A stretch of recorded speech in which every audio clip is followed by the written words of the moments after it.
बच्चों, हम common noun को समझने का प्रयास करते हैं।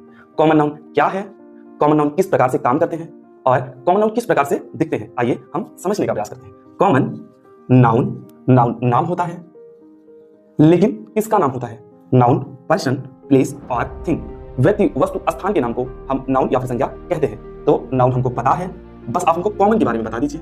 ध्यान दीजिए, कॉमन आप लोग क्या बोलते हैं? जब कोई चीज एक दूसरे से मिलता जुलता है ना, नाउन का मतलब नाम होता है, तो एक दूसरे से मिलते जुलते नाम होने चाहिए। कॉमन नाउन में जनरल नेम होना चाहिए। क्या होना चाहिए? जनरल, सामान्य नाम होना चाहिए, सामान्य नाम होना चाहिए। ठीक है, आइए आगे चलते हैं।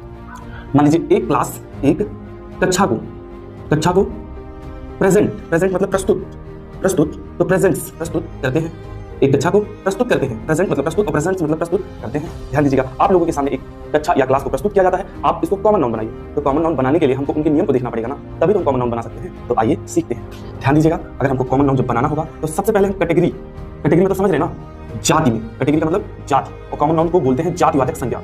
जातिवाचक संज्ञा, ऐसा कॉमन नाउन मतलब ऐसा होना चाहिए जो जातिवाचक संज्ञा। तो देखिए, कैटेगरी का मतलब होता है वर्ग या श्रेणी में बांटने का काम होगा। ठीक है, आगे चलते हैं। अगर हम कॉमन नाउन का इनिशियल लेटर देखते हैं, पहले यहाँ ध्यान दीजिएगा, कॉमन नाउन का इनिशियल लेटर, जब कॉमन नाउन का पहला अक्षर जो लिखा जाएगा, पहला लेटर माने अक्षर, कॉमन नाउन का पहला अक्षर लोअर केस का मतलब होता है कार, और केस का मतलब होता है मामला। ठीक है, और लोअर मतलब होता है छोटा का मतलब छोटे को क्या लोग बोलते हैं? स्मॉल और लेटर मतलब छोटा अक्षर। ठीक है, इसका मतलब छोटे अक्षर से लिखा जाएगा।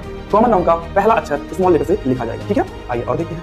अब आप लोग को पता चला। ठीक है, और ध्यान देते हैं, कॉमन नाउन के साथ a an the plus common noun का प्रयोग करेंगे। A an the plus common noun का प्रयोग करेंगे। क्यों करेंगे? आपको पता है, जनरल नेम होना चाहिए, सामान्य नाम होना चाहिए। ठीक है, कैटेगरी वर्ग या श्रेणियों में बांटना है तो इनके साथ हम आर्टिकल का प्रयोग कर सकते हैं। आइए कैसे कर सकते हैं समझते हैं। सर कॉमन पर्सन, अब कॉमन नाउन पर्सन, ठीक है, ऐसा नाम होना चाहिए जो जातिवाचक हो। तो कॉमन नाउन पर्सन का मतलब होता है व्यक्ति, और अगर हम व्यक्ति को कॉमन में बांटने का काम करेंगे तो आप लोगों को पता है व्यक्ति पर्सन में व्यक्ति आते हैं, और बॉय कॉमन पर्सन में बॉय या गर्ल आते हैं, मेल या फीमेल, मैन या वुमेन आते हैं।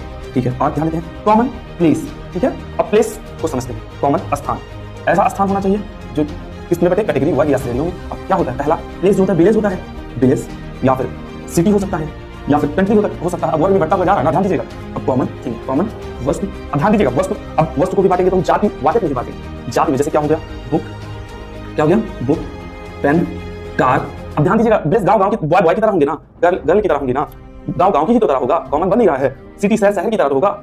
देखिए बुक की तरह होगा ना। अब बुक को आपको बड़ा लग रहा है तो एक काम करिए, स्मॉल बना लीजिए। बुक, पेन, आर्टिकल लगाइए द बॉय द गर्ल, एक ग्रुप या समूह की तरह। अब एक गर्ल एक ग्रुप ही तो है, महिलाओं का ग्रुप, लड़के लड़कियां, प्लेस गांव शहर, बुक पेन कार। आप ऐसे कॉमन नाउन को, हर एक कॉमन नाउन को देख के समझ सकते हैं और पता लगा सकते हैं ये कॉमन नाउन है। ठीक है, ऐसे वीडियो को देखने के लिए